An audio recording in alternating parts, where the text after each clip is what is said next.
తాతక ఎవరు? రామాయణంలో తాతక ఒక రాక్షసి. ఆమె సుందరమైన యక్షినిగా మొదటుండేది. ఆమె తండ్రి సుఖేతు అనే యక్షుడు. ఆమె చాలా శక్తివంతమైనదిగా, అందమైనదిగా ఉండేది. ఆమె సుందర అనే రాక్షసుడిని వివాహం చేసుకుంది. వారికి మారీచుడు అనే కుమారుడు జన్మించాడు. తరువాత రాముడి కథలో మారీచుడు ముఖ్య పాత్రధారి అవుతాడు. తాతక దుష్టురాలిగా ఎలా మారింది? ఒకరోజు సుందరు ఓ ఋషిని శపించాడు. ఆ ఋషి కోపంతో సుందర్ని శపించి దహనం చేశాడు. దీనితో తాటక, ఆమె కుమారుడు మారీచుడు ఇద్దరూ కోపంతో అదే ఋషిని చంపడానికి వెళ్లారు.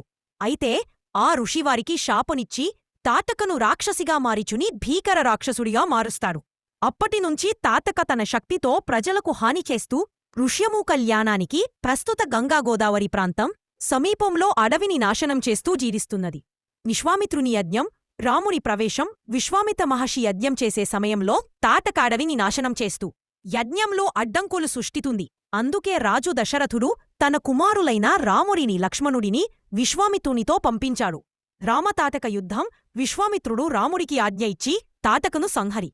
రాముడు మొదట స్త్రీని చంపడం సరైందా అని సందేహపడతాడు. అప్పుడు విశ్వామిత్రుడు ధర్మాన్ని కాపాడటానికి దుష్టురాలిని సంహరించడం తప్పుకాదు అని చెబుతాడు. తాటక భీకర రూపంలో దాడి చేసినప్పుడు రాముడు తన తొలి బాణంతోనే ఆమెను సంహరిస్తాడు. ఇది రాముడి మొదటి గొప్ప విజయంగా పరిగణించబడింది.